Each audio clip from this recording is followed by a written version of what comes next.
Olá, colegas. Essa é a aula sobre Código de Ética Profissional do Psicólogo. Meu nome é José César Coimbra, sou psicólogo do Tribunal de Justiça do Rio de Janeiro.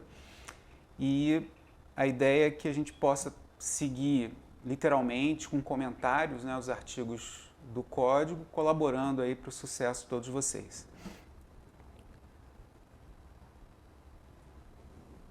O primeiro ponto que vale a pena chamar a atenção é que existe uma resolução que instaura o Código de Ética, né? Pode haver uma questão aí que tenha, esse tópico aí como alvo, né? Que é a resolução do Conselho Federal de Psicologia, número 10 de 2005. A gente pode muitas vezes, fazer uma leitura batida, já ir direto para os artigos que compõem o código propriamente dito, e aí um detalhe pode passar despercebido e acabar sendo uma questão aí do exame, Então, a resolução CFP número 10 de 2005, que aprova o Código de Ética Profissional do Psicólogo. Também aí pode ser um preciosismo ou não, mas acho que vale a pena também gravar aí a data, que entrou em vigor, 27 de agosto de 2005. E existe uma apresentação, acho que nada disso vale a pena saltar, Acho que deve haver uma leitura, porque esse preâmbulo, na verdade, essa apresentação, ela ajuda a entender as coordenadas nas quais o Código de Ética se insere, Ou seja, facilita a nossa interpretação dos artigos do Código de Ética Profissional. E vale a pena salientar também que, no meu entendimento, a leitura, o estudo do Código de Ética Profissional é fundamental para entender as resoluções do Conselho Federal de Psicologia. Então, as resoluções, quaisquer que sejam elas, essa agora do ano passado, sobre elaboração de documentos, mas qualquer uma, ela pressupõe o entendimento do Código de Ética Profissional. Tendo um bom entendimento do Código de Ética Profissional, certamente nós teremos e nós faremos a melhor interpretação possível de qualquer resolução emanada do Conselho Federal de Psicologia. Então vamos ver aqui a apresentação. Estabelece que mais ou menos vai dizer a que se propõe o Código de Ética Profissional do Psicólogo. E aí nós vemos que ele usa, vamos dizer assim, 3 verbos: estabelecer, fomentar e assegurar. Vamos ver como é que isso se dá. Estabelece padrões quanto às práticas referendadas pela respectiva categoria profissional e pela sociedade, ou seja, então vamos destacar aqui essa ideia de um padrão, existe um padrão que o código quer assegurar, então existe aqui uma associação entre código de ética e uma conduta, uma conduta profissional, então um padrão, e essa conduta vai se dar dentro de um padrão, ou seja, uma norma, a gente pode dizer desse modo, um enquadramento também, de certo modo. Fomenta a autorreflexão acerca da sua praxis. Então, se eu falei antes de enquadramento, não se trata aqui no âmbito do Código Profissional do psicólogo de simplesmente inserir você numa série de coordenadas que você tem que cumprir, não é isso. Já vem aqui o segundo item dizendo que quer cultivar, fomentar no profissional uma exigência de uma autorreflexão na sua praxis. Aqui vamos entender, não é exatamente isso, mas vamos entender aqui praxis como uma sua prática profissional, Então, uma ideia de autorreflexão, e não simplesmente algo que vai ser imposto a você, mas que o código deve suscitar no psicólogo uma autorreflexão sobre a sua prática. Então, cada artigo que vai ser estudado, que vai ser lido agora ou em outro momento por vocês, deve ter... A gente não deve esquecer esse ponto. Cada artigo ali, mais do que uma ordem, é um convite a uma autorreflexão. E terceiro item aqui, assegurar, né? E aí, de novo, a ideia de padrão, né? A gente viu no primeiro, estabelecer padrões, e aqui, assegurar. Assegura padrão de conduta que fortaleça o reconhecimento social da categoria. E aí também essa ideia de padrão, nesse ponto aqui, nesse terceiro item, né, nos chama a atenção para um outro aspecto, um outro significado também, que deve haver uma conduta compartilhada. Eu não posso ter, diante de um tema, de uma questão, né, que seja posta aí pelo Código de Ética Profissional, eu não posso ter uma resposta que seja extremamente diferente do que um outro psicólogo vai ter, né? Porque é preciso ter um ponto comum para se identificar se aquela é uma boa prática ou não, se é uma prática vinculada, né, ao que está sendo previsto aqui no Código de Ética ou não. Não que precisa ser uma resposta igual, mas isso vai se dar dentro de um certo padrão, né, que é a palavra que está sendo utilizada aqui, né? Então, o Código de Ética visa assegurar um padrão de conduta que fortaleça o reconhecimento social da categoria. E esse reconhecimento social vai advir também, não só dos seus resultados, mas também do fato de que existe comportamentos comuns, né, entre os psicólogos. E é isso que o Código de Ética também quer assegurar, né? De novo, então, nós temos ainda aqui no campo da apresentação, né, o CFP, né, o Conselho Federal de Psicologia, dialogando com os psicólogos, né, e frisando, né, que ele espera que seja mais um instrumento de reflexão do que um conjunto de normas a serem seguidos pelo psicólogo, né? Tudo bem, isso em primeiro lugar. E aí nós chegamos aqui aos princípios fundamentais. Isso também é um ponto bastante importante, porque mais do que nos itens anteriores, é agora nisso que se chama, né, dos princípios fundamentais, é aí que nós vamos encontrar as coordenadas de como interpretar o Código de Ética Profissional. Então, o que seriam esses princípios fundamentais? Grandes eixos, né, que orientam a relação do psicólogo com a sociedade, a profissão, as entidades profissionais e a ciência, né? Então, também, aqui é um ponto que vale a pena a gente pensar um pouco a respeito, né? Que o Código de Ética, ele não é só do Conselho Federal para o psicólogo, né? Mas ele também visa a relação do psicólogo com uma série de outros agentes que estão nomeados aqui, né? A sociedade, entidades profissionais, né? Instituições aí como a ciência, por exemplo, né? Abrir espaço para a discussão dos limites e interseções relativos aos direitos individuais e coletivos, né? Aí colocado como um ponto importante desses princípios fundamentais, né? Então, o Código de Ética aí servindo para abertura de um espaço de discussão, né? Isso é um ponto importante. Uma discussão do quê? Né?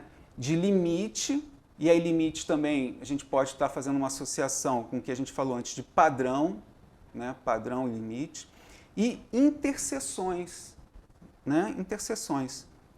Aqui no caso, relativos aos direitos individuais e coletivos. A ideia de diversidade, né, é bastante importante. Vamos ver aqui o que está dizendo esse item. Contemplar a diversidade que configura o exercício da profissão e a crescente inserção do psicólogo em contextos institucionais e equipes multiprofissionais. Vejam como é que esse item é importante. A gente pode dizer, por exemplo, que a resolução 6 de 2019, né, que tem por tema a elaboração de documentos, ela está calcada também nesse tipo de preocupação, né? Um dos vetores, né, que levou à revisão dessa resolução sobre a elaboração de documentos foi exatamente tentar levar em consideração a ampliação, né, das frentes de trabalho do psicólogo, né? Então era preciso que se propusesse tipos de documentos, né, que onde quer que nós estejamos, né, nós pudéssemos reconhecer como sendo algo feito por nós, né? E aqui nós estamos falando, e explicitamente surgiu um documento, né, agora na nova resolução, voltada para a atuação em equipes multiprofissionais. Então, voltando a ler aqui o item, né, contemplar a diversidade que configura o exercício da profissão e a crescente inserção do psicólogo em contextos institucionais e equipes multiprofissionais. Eu acho também que um outro ponto interessante desse item é que certamente essa variabilidade de contextos institucionais, né, que o psicólogo se insere e essa lida com outros colegas, né, de outras profissões numa mesma equipe, né, isso certamente enseja, né, acaba surgindo temas, oportunidades, conflitos também, né, em que diferentes pontos aqui do Código de Ética certamente vão ser tratados. Né. Aqui ainda, né, uma apresentação relativa aos objetivos do Código de Ética Profissional. Estimular reflexões que considerem a profissão como um todo e não em suas práticas particulares.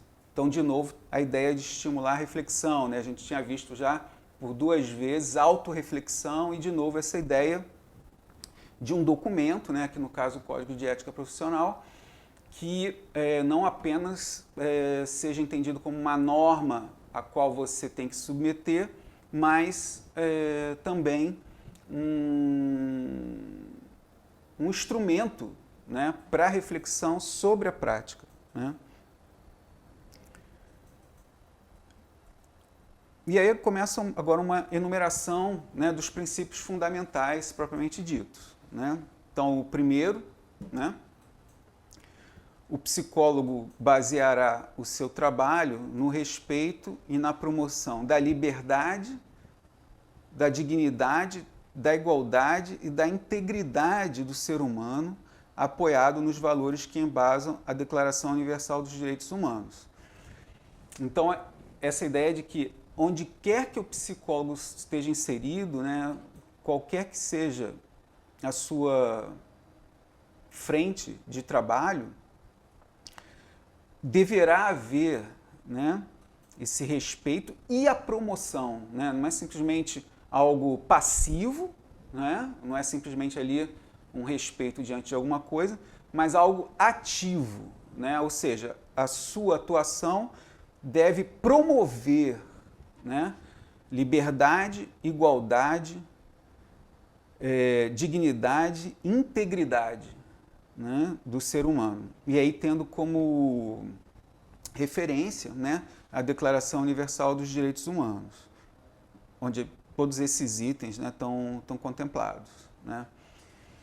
Um segundo ponto, né, o psicólogo trabalhará visando promover a saúde e a qualidade de vida das pessoas e das coletividades e contribuirá para a eliminação de quaisquer formas de negligência, discriminação, exploração, violência, crueldade e opressão. Então, também eu destacaria que não se trata apenas de algo passivo, né, mas contribuirá, né, ou seja, a sua prática profissional, ela deve, né, onde quer que você esteja inserido, e aqui a gente está falando do concurso para o Poder Judiciário, né, deverá contribuir para a eliminação de quaisquer formas de negligência, discriminação, exploração, violência, crueldade e opressão. Né. E também essa ideia eu acho boa, né, de que o trabalho do psicólogo, onde quer que ele aconteça, irá promover a saúde e a qualidade de vida das pessoas e das coletividades. Né?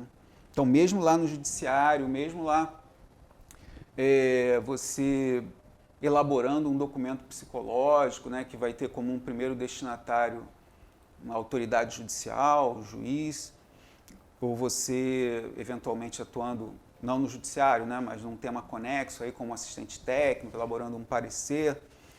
Então essa ideia de que onde quer que seja, né, e trabalhar no judiciário não se resume a elaborar documentos, né, existe uma série de outras atividades, né, que são feitas lá, sempre tendo como eixo esses pontos aqui que foram destacados no item 2.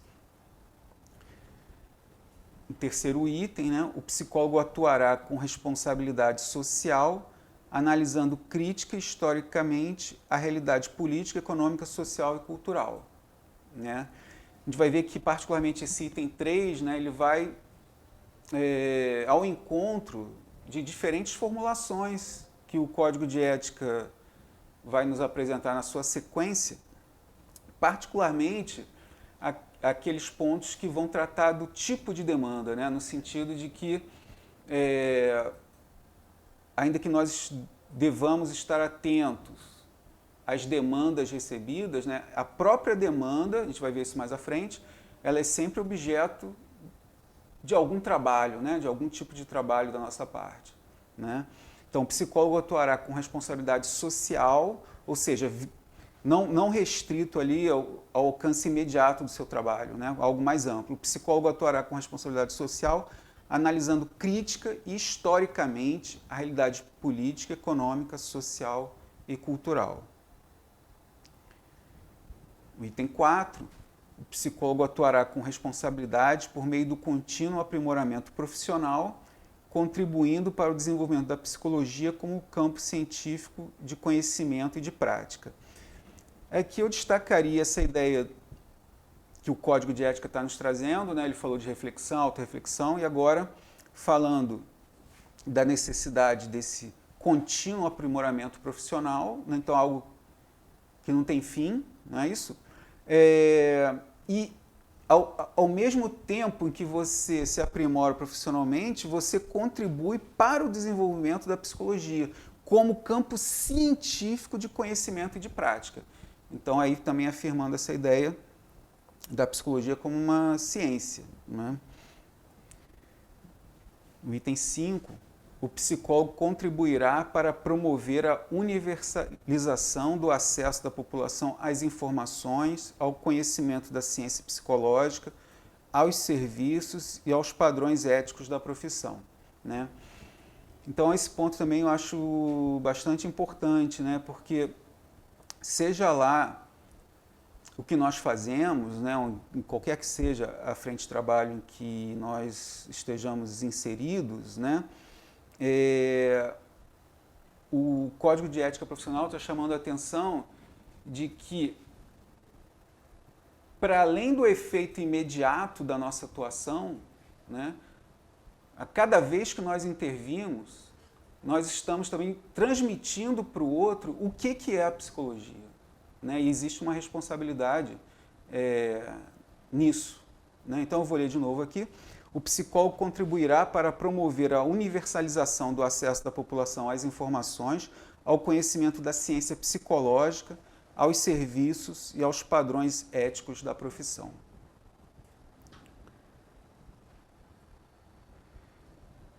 O psicólogo zelará para que o exercício profissional seja efetuado com dignidade, rejeitando situações em que a psicologia esteja sendo aviltada. Né? Então, esse também é um ponto importante. E existem diferentes resoluções que vão tratar disso, né? Como, por exemplo, resolução que fala do perito, né? Do perito e do assistente técnico. Essas resoluções, por exemplo, que é uma dimensão objetiva desse sexto item aí dos princípios fundamentais, fala das condições mínimas, né? Condições materiais, né, que devem existir para que o trabalho do psicólogo se dê. Ok? A gente vai fazer uma pequena pausa e retomar em seguida.